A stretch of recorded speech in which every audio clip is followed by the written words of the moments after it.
about remedies from the Beehive, and then about green clay. You might know it as fuller's earth because people say, green clay. When I mention fuller's earth, they say, oh, right. And then they remember from their father, uncle, cousin, etc., how in olden days green clay was used internally and externally. But I'd like to first talk about propolis. So I actually got 2 hives, one in my garden and one on the allotment. And I see myself not as a commercial beekeeper, but a natural beekeeper.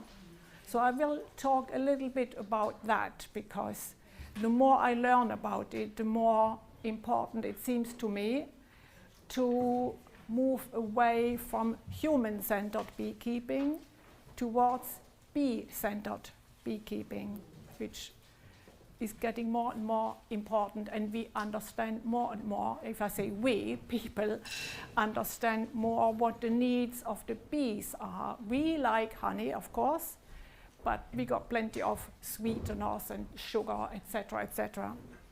And honey, you know, sometimes honey is fine. So I will talk a little bit about honey.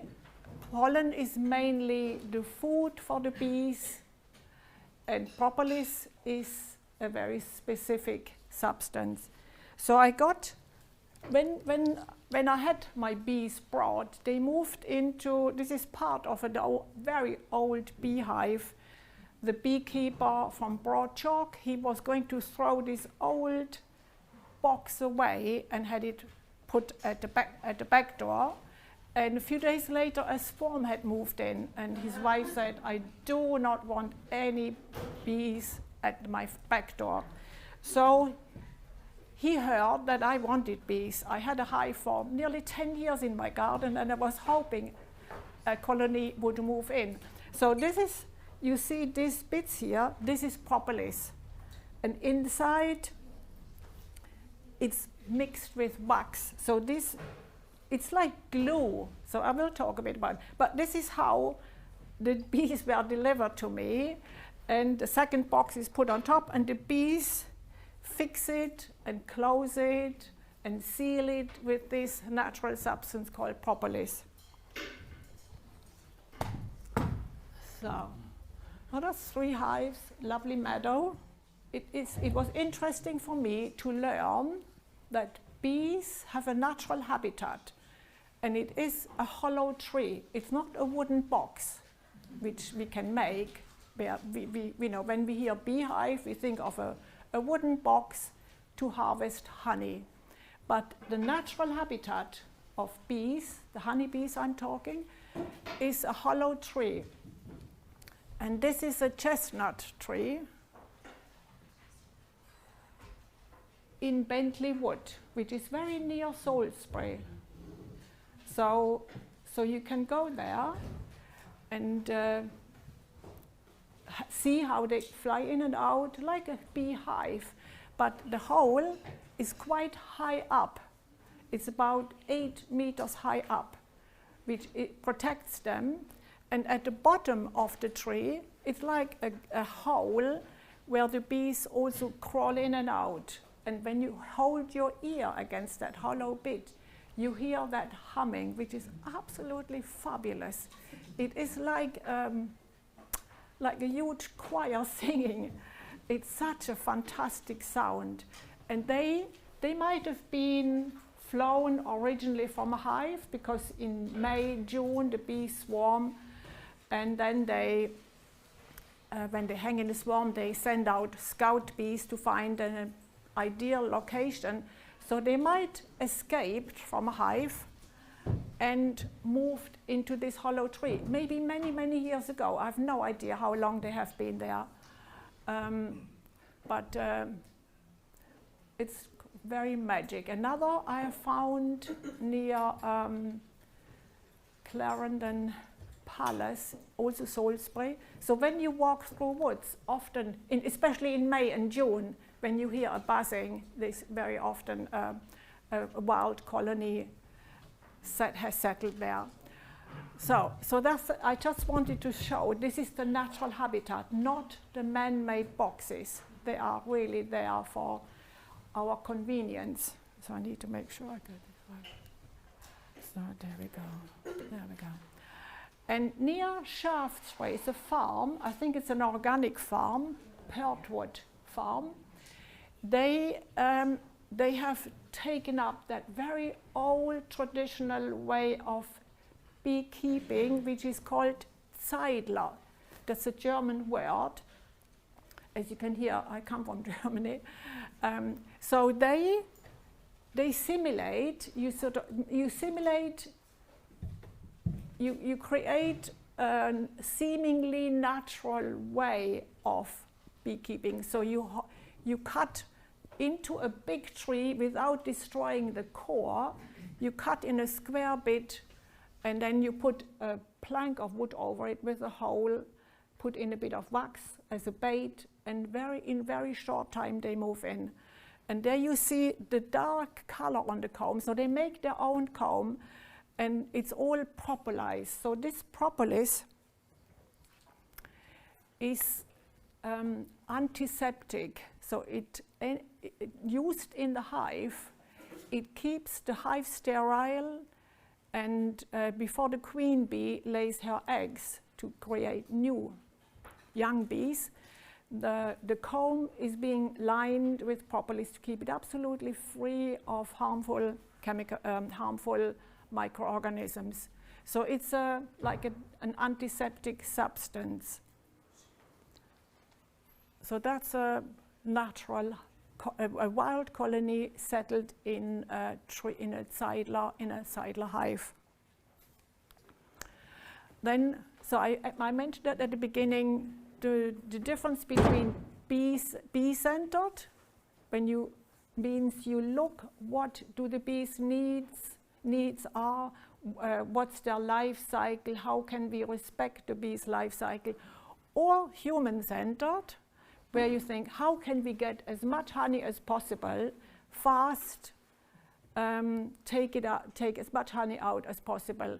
So, yes, but there are compromises, of course, as well. Like some people have a beehive like that, one or two, and when winter comes, and they have, like now, this autumn time, when people want to harvest honey, they might take a bit of honey out, but leave a large amount of honey, because that's what the bees live on. That's their nourishment over winter when there are not many plants about. So some beekeepers take all the honey out and then replace it with sugar solution. Others leave some honey and maybe add a bit of sugar solution. Other beekeepers don't take any honey. They just keep bees for the sake of keeping bees, to observe them, to learn from them. So there are lots of different variations. So this is an example of very human-centered. So honey is collected by bees. They collect nectar, which then is being stored in the cells of a beehive in a bee comb, and they also collect pollen. So when you see bees flying into the hive, and you have a closer look, you see big bags of pollen on their legs, and that is being used to feed the young ones and themselves. So that's a high protein food. And in winter, so that's what the bees use for their winter store, what they need to eat to survive the winter. And as you know, there are different qualities of honey, different colors of honey. It all depends on where do the bees collect nectar and pollens, from which plants. So that determines the composition and the properties. For example, there are 4 examples here. I don't want to, shall I do this? Yeah, so up there on the left is thyme, garden thyme, Thymus vulgaris, which is a plant which the bees very much like. And if you have ever used herbs for respiratory infections, thyme is an excellent herb to use for congestion. You inhale it for sinusitis or for respiratory lung problems, bronchitis, coughs, etc. You can make a thyme tea and drink it, and then that helps to clear the lungs. So when bees fly out and collect nectar and pollen from thyme, it is very likely that these properties are in that honey, because it's one plant, and you could have a honey, but usually honey has many, many plant sources. But the properties of the plant are then transferred into the honey. Up there is a thistle, that's the milk thistle, which bees and butterflies like very much. So you might know that milk thistle is the medicinal plant for liver problems. It's used a lot on the continent. It helps to restore damaged liver and heal a liver. And many different conditions can be helped with using milk thistle seeds or milk thistle tincture. So the properties of the milk thistle are then in the honey. So all these plants, being a medical herbalist, have the great potential, together with propolis and green clay, to prevent conditions. And I find that is the strength of herbal medicine, to help prevent illness. So it's wise to use them, all the herbs you might know, peppermint, chamomile, and thyme tea. If you feel the lungs, respiratory system is your weak area, drink thyme tea. Or if you feel kidney, liver is your weak area, then you can drink specific herbs for that, for these organs. Down there is a picture of blackberries, and that's the most nutritious. It contains the most nutritious food for bees, nectar and pollen. And when I live in Salisbury, when I go along the river, there are masses and masses of blackberries flowering in summer, and it's really good to leave them and not cut them, which is fantastic food for the bees. And there, of course, is the dandelion. Dandelion, we all know about it. It's a herb to help to strengthen kidneys and liver. So it's bitter, and you can use the root, you can use the stem, the leaves, the flowers, literally the whole plant can be used. And it works, it's a natural diuretic. It is as powerful as a pharmaceutical diuretic like furosemide. So you don't want to drink that in the evening, but it's a very precious plant. And for the bees, it's one of the early flowering plants which appears in early spring, end of winter, early spring. So it's very wise if you think, oh, what could I do to support wild insects, pollinating insects? Leave the dandelion flowers. They are so precious for pollinating insects. And you can use them, of course, as tea. Dandelion root is being used to make coffee, substitute, of course, but it's a liver and kidney herb. So when bees collect nectar and pollen from the dandelion, and you will find these properties in the honey.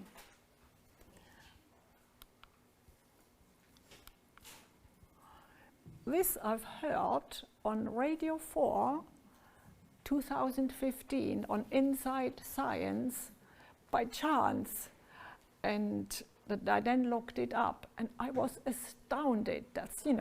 That's 8 years ago, but it's so true. And the more I look at it, the more I see how important that was. So Cardiff University did a research project, and they wanted to find out if there is any honey here in Britain or Wales who has similar antimicrobial properties to Manuka honey. And you know, Manuka honey is precious, expensive, but sometimes you buy Manuka honey and it's not Manuka honey and all that kind of stuff. So they wanted to find out how strong are British honeys or Welsh honeys antimicrobial properties. And they found a beekeeper, by chance he's a druid, but you know, he's a natural beekeeper, and they found that his honey has similar or very similar antimicrobial properties to Manuka. And it turns out that he is a natural beekeeper. So he probably has a wild area around him, I can imagine, with thyme, marjoram, dandelion, all those wild growing herbs. But the key is he does not take honey and replaces it with sugar solution, because that will affect the quality of the honey. If you leave the honey for the bees in winter and don't use sugar, you will have less honey, of course, but the quality of the honey will be absolutely superior because it's the real stuff. So his honey, can you imagine, is as powerful as an antimicrobial as Manuka honey. So we all the beekeepers could do that. And in general, honey is by nature antimicrobial because the sugar draws water out of the bacteria. So, but this is particularly this honey, the Manuka honey, or honey from a natural beekeeper, is particularly potent. So I thought that was very interesting, especially to hear that he was a natural beekeeper. Cheered me up immensely. So here you probably have seen bees carrying pollen. The amazing thing is the color of the pollen they bring back.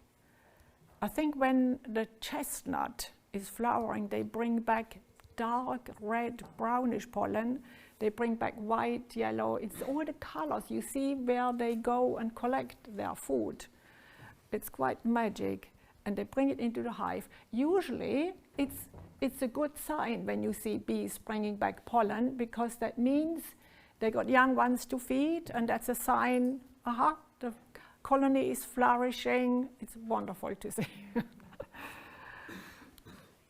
So, as I said, it's food for the bees, and it's very whole food. Really, it's complex with lots of protein in it. Literally all the things the bees need. And the interesting thing is, whether they are wild or cultivated or, kept, farmed, they have hardly changed their way of living. I find that fascinating, because when you look at other creatures, they have developed, like us, we have changed a lot, but the way the bees live together has hardly changed. They seem to have worked out a way to live in a colony, in a community that works and has been working for millions of years, really. So it's quite amazing. They have a queen, and the more I learned about it, I thought, is it right to call it queen? Because she's not born into in that status. She has been selected by the worker bees. They choose which cell should be a queen cell, and then they carry on feeding her royal jelly, and always feed royal jelly, while the worker bees, they get royal jelly for 3 days, and then they get honey, pollen, etc. But that larvae that has been fed royal jelly during the whole development is then queen bee. So she is a focus. She is the focus and a kind of leading creature on a focus on, you know, which the worker bees work around, and her main job, her only job, is to get mated and then lay thousands and thousands of eggs. But the genetic makeup is the same between worker bees and queen bees. So the resin, the Propolis resin. So that's a poplar tree and sticky resin. The sticky substance on plants, the poplar tree is the most popular, but you know the sticky resin from other trees like fir trees, that's all resin. But the bees prefer the resin from poplar trees. And they collect it, and the specific worker bees their job is to collect the resin, bring it to the hive, and then they use it to fill gaps, or they regulate ventilation, temperature, and if, for example, a creature comes into the hive which shouldn't be there, they get rid of it and then embalm it with propolis. So it's their own natural substance to deal with stuff they don't want, or regulation particularly. So that you see, it's like an amber. It's very, very, very sticky.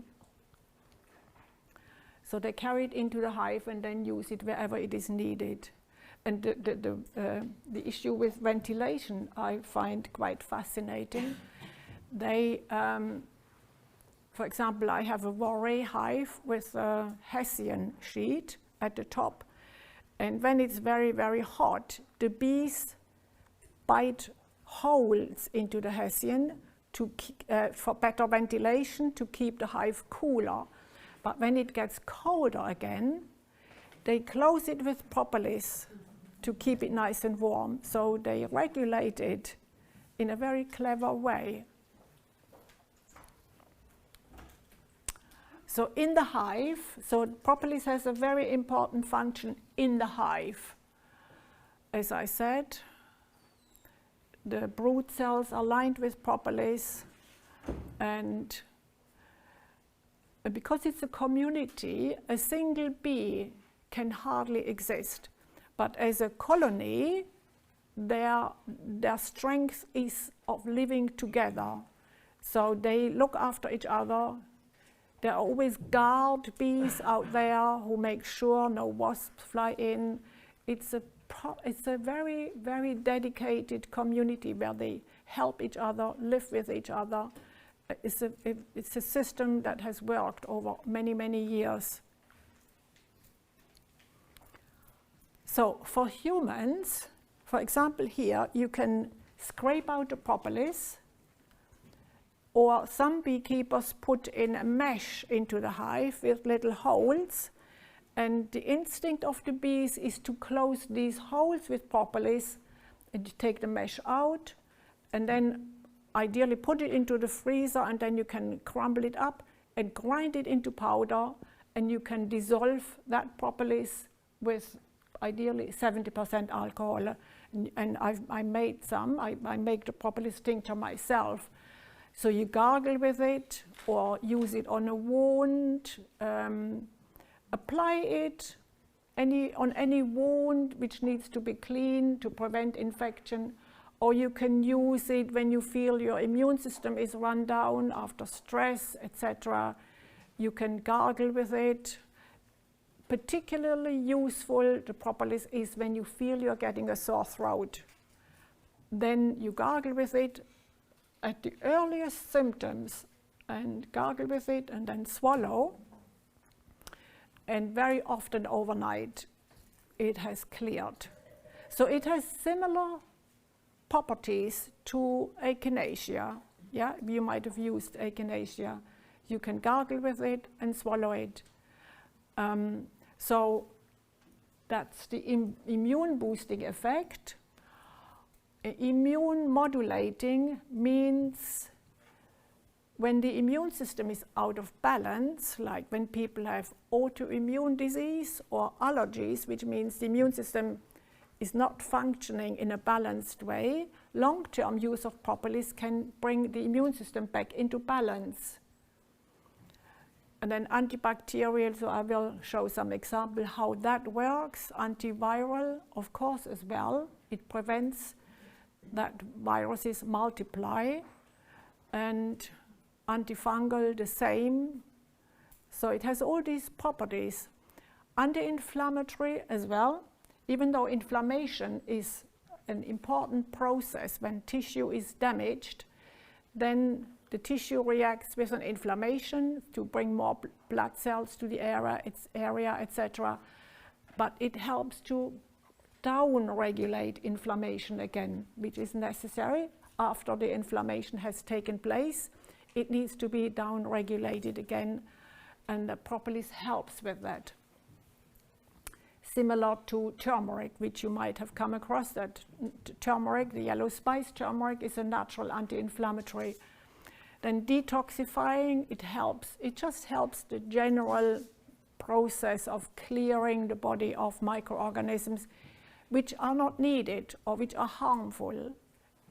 As you know, we are inside full of microorganisms on our skin, everywhere. We couldn't exist without microorganisms in us and on us, but they need to be in a right balance. So the difference, for example, when we have an infection, you go to a doctor or pharmacy, you get antibiotics. And what is the difference to that? Why would you choose propolis? So antibiotics usually wipe out any microorganisms, the majority or the weaker ones, and you create then the stronger ones are kept alive, which then leads to hospital bugs or superbugs, which is a real problem. So propolis and echinacea mainly works through the immune system. So it strengthens our immune system, and it's the intelligence of our immune system that is able to distinguish between harmful microorganisms and beneficial ones. And that's not an easy task, because we call them harmful or beneficial. So that is a very difficult task for our immune system to distinguish what needs to be cleared, what needs to be respected and kept. So propolis, because it works for the immune system, it helps that process. Anti-allergic, that has to do with the immune modulating. Anti-cancer, it has been found, caffeic acid. Again, similar to other remedies, like turmeric also has anti-cancer properties. It helps, it actively destroys cancer cells. And I think, because we are natural creatures, we always produce, I think every human produces cancer cells. But our immune system is clearing it. And I found another quote. Where is it? Yeah. So this is an example of how our immune system, which part of our immune system is clearing microorganisms. And it's the white blood cells, which are some big white blood cells, which literally move around a bacterium and eat them up, and enzymes in the inside of the white blood cells deal with that bacterium and get rid of it. And this is a very, very, very simplified picture, drawing of how white blood cells have the effect of clearing us from infection. 2009, I heard on the radio confirming exactly that. And it was a press release from Imperial College of London. And it was a press release, and it was only there for 1 day. And it struck me how important it was. So I quickly looked it up, printed it out, laminated it, because it is so important for 1 day. And I think it's, we should be told all the time, this is what happens. This is what our immune system does. Especially, there are many different white blood cells, but particularly these natural killer cells. They scan the body, particularly when we sleep. They scan the body for virus-infected bacteria and tumor cells. They scan the body to look for those cells and move around them, eat them up. It's a process called phagocytosis, which means a big eater. Macrophages, phages means eat. They eat tumor cells, they eat up bacteria. And that happens all the time, especially at night when we sleep, because then the body is not so busy with moving, eating, etc. But the white blood cells everywhere, in the brain, in the kidney, in the bloodstream, in the liver, they got specific white blood cells which are doing exactly that. And to have it confirmed is big. So I just feel so strong. We should know about that. And natural remedies, echinacea, propolis, many other, garlic, all these remedies have a constructive effect. They are not antibiotic, who just destroy, but natural immune strengthening remedies, they help the body to do exactly that. And even tumor cells, so precious. I find it important to know. So propolis also has an effect on the cell membrane of a bacterium, for example. It perforates harmful bacteria and then destroy them. So, but I think the biggest, most important part is it has on our immune system. And there we go with propolis. I did see a dentist recently. She's from Romania, and I know East European people know all about propolis, and I was quite curious. So I asked her, do you know about propolis? She said, of course I know. I use it every day. So it's excellent for anything in the mouth, and that's also in Germany. It is used, propolis is used and licensed for anything in the mouth, being inflamed gums, to prevent what's it called when you have a hole? Caries, yeah. Inflamed gums, tonsillitis, it's gingivitis, yeah, all that, or anything in the mouth. It is licensed for that. But if you swallow it, of course you can use it like a mouthwash, but always swallow it, and then it works through the immune system as well.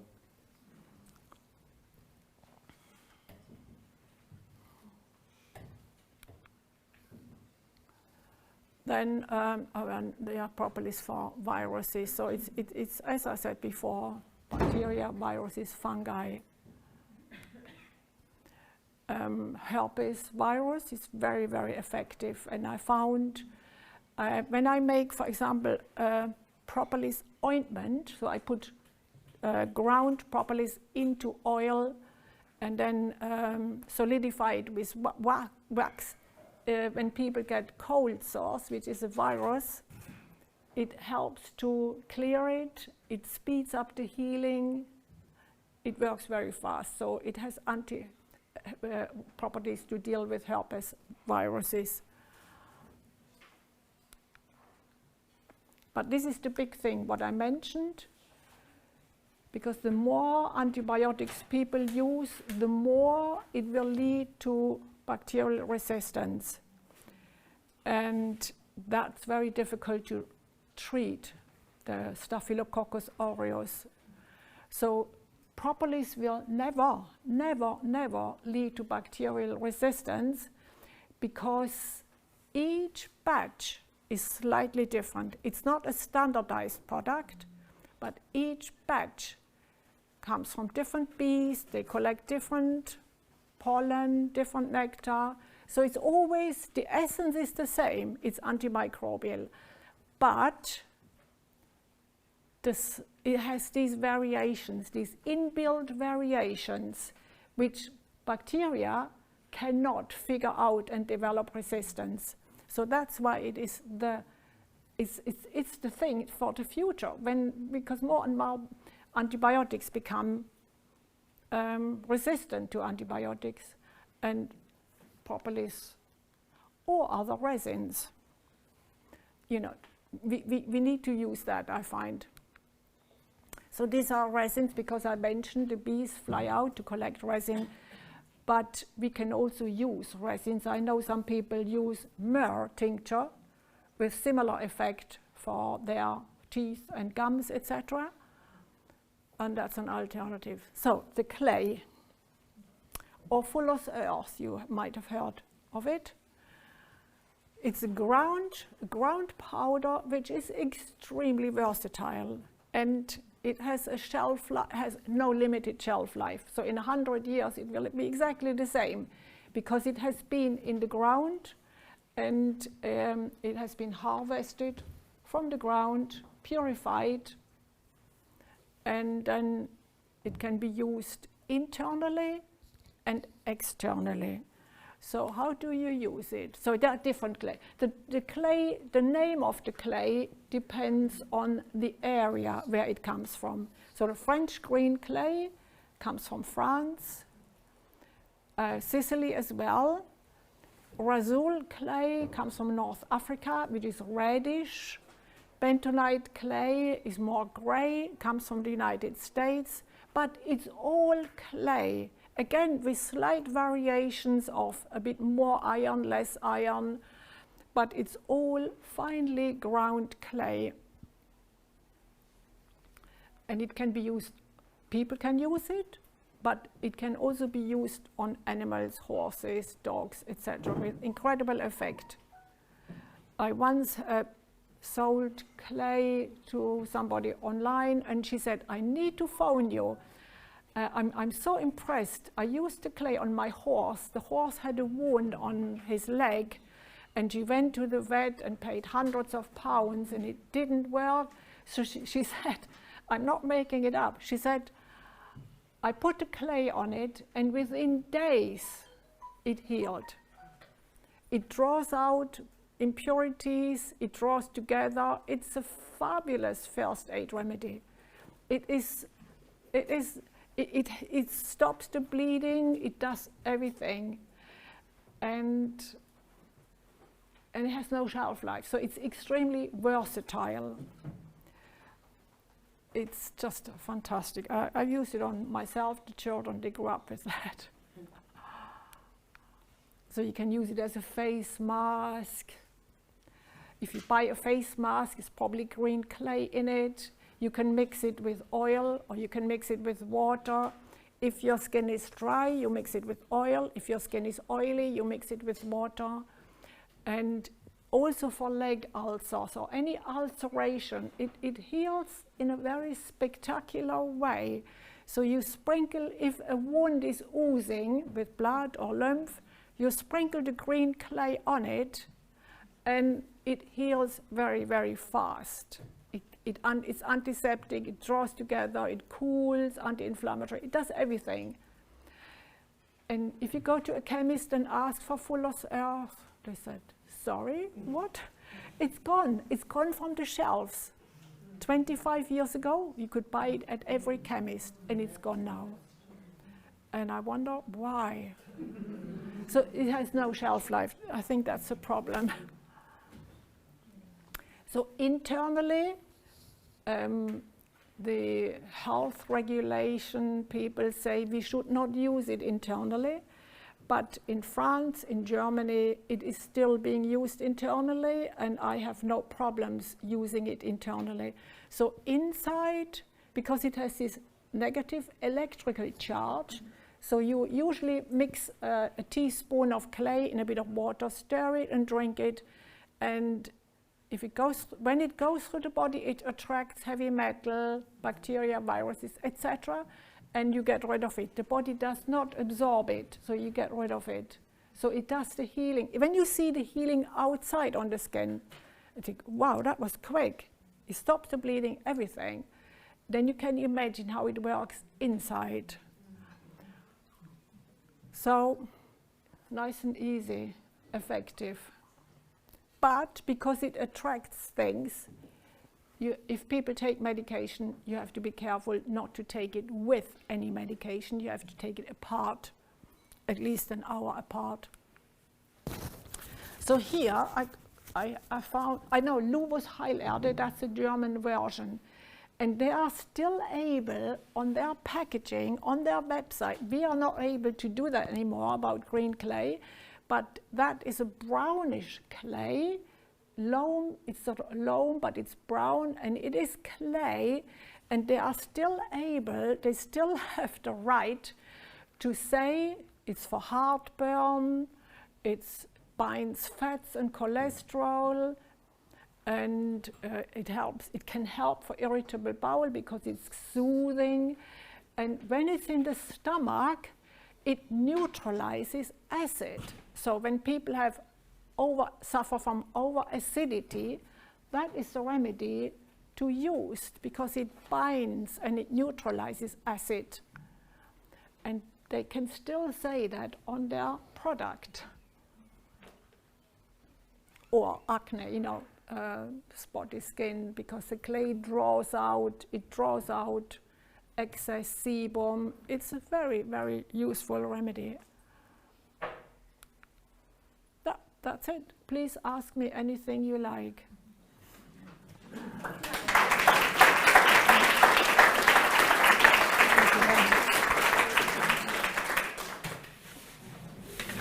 Yeah? You talked about the anti-inflammatory effect of turmeric. Yeah. Would you be using that in its raw root? Ideally, yeah. But both powder or raw, yeah. But you need to use it together with black pepper, yes, so that the body absorbs it. Yes. Yeah. Thank you. Mm-hmm. Yeah. So you say with curcumin, is it the same thing? Curcumin is in the turmeric. So it's extracted. So it's usually better to use not extracted. It might be more potent, but usually it's best to use turmeric powder. And if you get organic, even better. But that's a powerful anti-inflammatory together with black pepper and maybe oil, fat together. Mm-hmm. So maybe what together? Sorry? Just to say, oil, near fat. Reigate, there's a place called Red Hill, and that used to quarry Fuller's Earth. Right. But it's now exhausted. They've taken out what they can. It's now being used as a landfill site. Because I used to see it from the place where I was working. Right. And there isn't any left, or it wasn't commercially viable. But that's why it was called Red Hill and in the area, because it was Fuller's Earth. Yeah. But it's now. So Maybe that's why it's affected the yeah. market. Because when we came to England 6 years ago, I bought Fuller's Earth and we used it. And then suddenly there was a label on it saying, do not use internally, do not use on open wounds. And I was enraged. So that I've written to them, said, why do you do that? And of course they said, we have to because da da da da, and that was the end of it. So, yeah. There's a company called the Clay Cure Company, so if you go online, they make toothpaste, Yeah.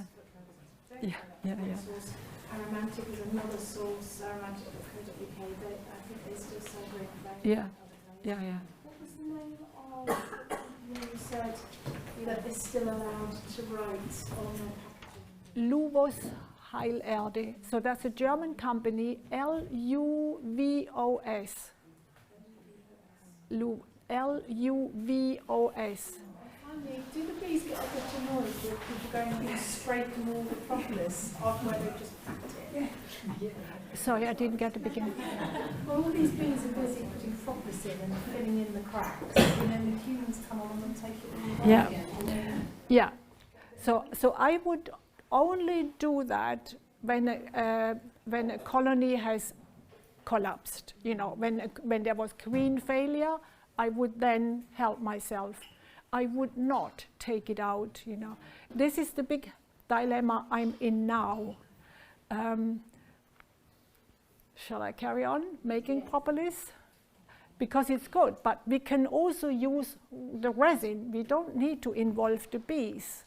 So I'm at, you know, first, I will always make propolis tincture, but with this, you become more and more aware, and I thought, where does it come from? What does it mean? And I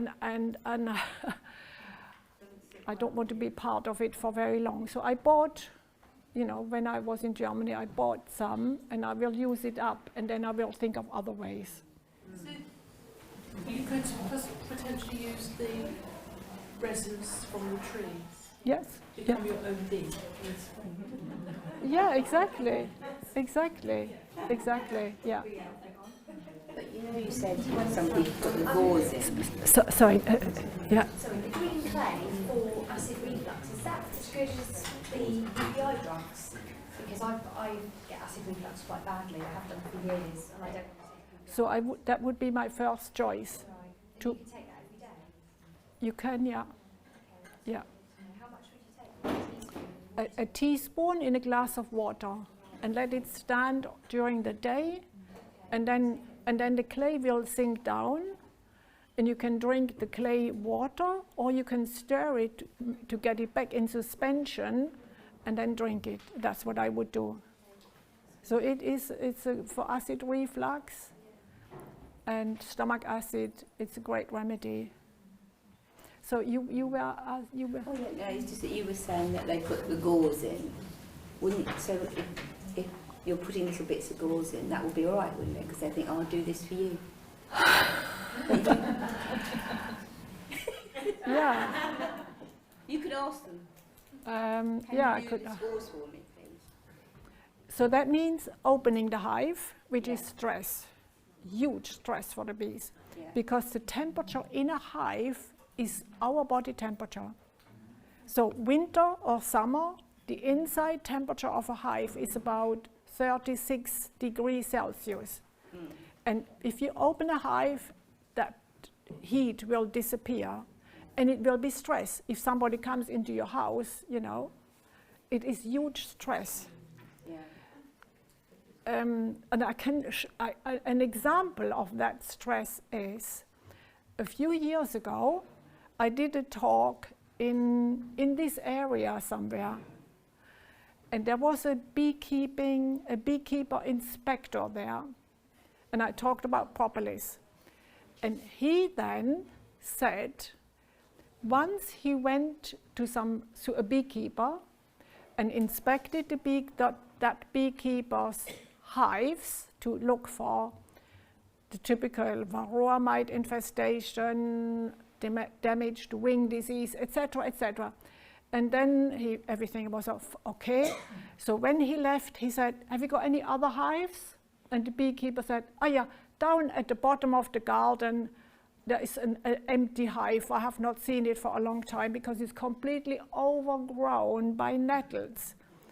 But as far as I know, there are no bees in it. So the inspector went down to that spot in the garden and found a colony has moved in there, surrounded by nettles, and he looked at it and found there was not a single varroa mite in it. So that for me was amazing. So it was surrounded by nettles, which has formic acid naturally. But also, the less you interfere with a colony, the less you open, the less you stress them, the more energy and time the bees have to do the grooming. They groom each other and they groom themselves. If they see a mite, they flick it off. They do that. They have always been doing that. But they can do that grooming best if they are not being disturbed and not stressed. So, yeah, so it's tricky, you know, because I am very fond of propolis, you know. Any other questions? Can I just ask one Yeah. other thing? When you're saying to use the clay, you know, like as a detoxification, you know, like with some things, you know, I've been told you've got to be careful that, you know, your bowels are working properly or this and or it can go back into the body. Is that the case with clay? Or What goes back into? you know, like if you're using like some strong detoxification herb, Yeah. if your bowel isn't open properly, or you know, it says that if, and your skin doesn't sweat properly, Yeah. that it can go the stuff that the clay. toxins Yeah, can yeah. go back into the blood system. Yeah, so is that- that the same as clay? Yes, so that would be a problem when people suffer from constipation, Right. because when then the waste products are in the colon, then the toxins can be reabsorbed into the bloodstream, and that's a problem. So you have to be wise. You have to be observant of using clay, and it can help in case of constipation, but you might have to increase fiber, you know, the uptake of fiber. So, like with anything, you have to use common sense and be very mindful about using it. But that's an important point, because constipation needs to be treated at all cost, Yeah. because of exactly because of that. Yeah. Do you see a day when maybe many people here who've got gardens could just have a beehive? So do you know of When, for self-medicating, how many of us here who've just got ordinary sized gardens could actually support just having a beehive? you don't need much space, yeah. Yeah. Yeah. So we could actually all probably here have a Yeah, beehive probably. in our garden. Yeah, and just Just watch have them. a bee. Yeah, and also, you know, as soon as you step out of the garden, you have dandelion, you have hawthorn, you have nettles, everything is there.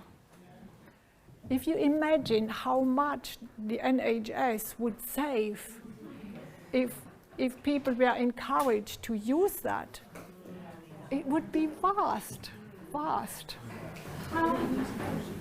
How far, I think people that live in cities, as in gardens in cities, how far do bees have to travel in order to get what they require? How far would they go away from the hive? Yeah, kilometers. Kilometres. So that is a problem which I have recently become aware of, that in big towns, Yes. people have hives on their roof. And it sounds lovely, but it is not. Because these bees are in serious competition with other pollinating insects. So I think the best thing we can do is to grow flowers, to grow pollinating flowers, not a lawn. You know, forget about the lawn. If we have children, they like a bit of lawn, but if how possible, sow wildflowers. And also keep the dandelions. And also, Keep the dandelions. yeah, Dandelions Yeah. You know, because they actually take quite a long time to establish. Dandelions, believe it or not, are quite difficult to grow. Once they are established, they go like one. If you try to make no dandelions, the conditions they require are unique. Yeah. Once you got them, you have them. Yeah? You were saying about natural beekeepers and you yourself as well. Don't take honey, but presumably you will take some. Some people do not take. Some natural beekeeper wouldn't even dream of taking honey. Others might, you know, because it happens that there is queen failure, then you can take it because you need to clear it all out and get it ready for a new colony to move in. Then you have honey. There's no bees. Yeah. When you see very weak activity or no bees, you know something has happened, and then you have to open it up. So do you take honey? I have not taken, but I might have a look just to see what is happening, because I've seen a wax moth flying about, and I thought, I need to see what's happening. So I wait for a hot day, open it up, and then decide. But if you were to take just a small amount, Be fine, yeah. not replace it with sugar. Exactly. That's the idea. Yeah, exactly. That's very acceptable. But that's very precious honey then, you know, that is extremely precious. Okay, so, yeah. What happens when you move? Can you take the hive with you? So when this beekeeper brought the bees, he came the day before, checked out the location, and then he said, I'll come very early, 8 o'clock, and in the evening, when all the bees are in the hive, he duct taped it around the entrance. And he brought the hive, put it on my place, and said, step back, took the duct tape off, and they flew out. So, but it's not easy, because some people say you can move it like that, but not too far and not too close. It's tricky, there are different opinions. But theoretically you could. You know, that way you just travel. I've done that myself. I gave a friend a swarm and I collected the swarm in the box, in the right beehive box, drove overnight, and then in the night put it on the plinth of the hive, and the next day they went up, oh, that's a new place, and have been amazing since then. But other beekeepers say, don't do that. So it's one of those things. Hello. Hello. It's my understanding that we massively need pollinators, and insect life generally is really down and so on. But also, I'm also aware that we need to have a range of pollinators. Absolutely. Or, you know, I would sort of personally found a proviso over everybody should have beehives in their garden. Yeah. Because bees can honeybees can compete solitary bees and so on.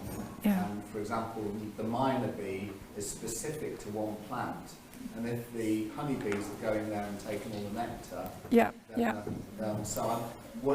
I just feel it's important to say also we need to have a range of pollinators and a range of habitats for different types of bee and insect in the garden. So, Exactly. That's why I'm very skeptical when big companies say, look what we are doing, we got all these hives on the roof.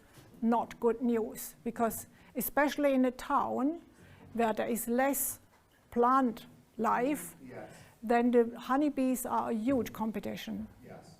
But here, in an area there is lots of fields and trees and wildflowers. A lifelong gardener, really, but also there are so many plants. You can turn your garden, your small patch over, into so many things, particularly labiates. So that's things like salvias, nepetas, very small flowers or composites, daisies, all types of daisies, Heleniums, asters. My garden, I've only lived in my new garden for 14 months and I've taken out all the plants that what I would call sterile to bees. Fantastic. And it's absolutely alive with hoverflies, bees and butterflies. Fantastic. It's amazing. And you know, I could give you lists of all the plants. You could turn it into an instant habitat for wildlife. Super. And you get the ornamental look at the same point, at the Yeah, same yeah. time. Yeah, so yeah. you don't just, and you know, a lot of them are cultivated forms of plants that you use in herbal medicine as well, like echinacea and all sorts of things. Eupatoriums, they are, you know, they are perhaps cultivars of those plants, but they attract the bees. Yeah, super. Thank you. Yeah. I think one last question. Okay, yeah. Yeah. I was just going to say, in 2010, I had the privilege, I think it was a privilege at the time, of being in Moscow. And Red Square, for a week, was covered in marquees, and all the beekeepers from Russia and the Urals and Siberia, up in the north, they all come once a year to Moscow. Yeah. And they bring everything to do with bees, their honey, their honey, their Wow, everything. how And lucky. It was extraordinary. The Yeah. variety, Yeah. their dedication to their bees, the knowledge that they had. Fantastic. You know, how important they were. And it was an extraordinary, I can imagine. extraordinary event. Yeah. And I was also in Estonia, and I was in Riga, and they have shops there that are just dedicated to honey. To people, and it is their first aid, it is their Yeah. They have these just honey shops. Yes, These super. lovely people that just produce everything to do with honey. We're very behind. We are, But we are in the hands of pharmaceutical companies, you know. A bit, yeah. Thank you very much for listening to this.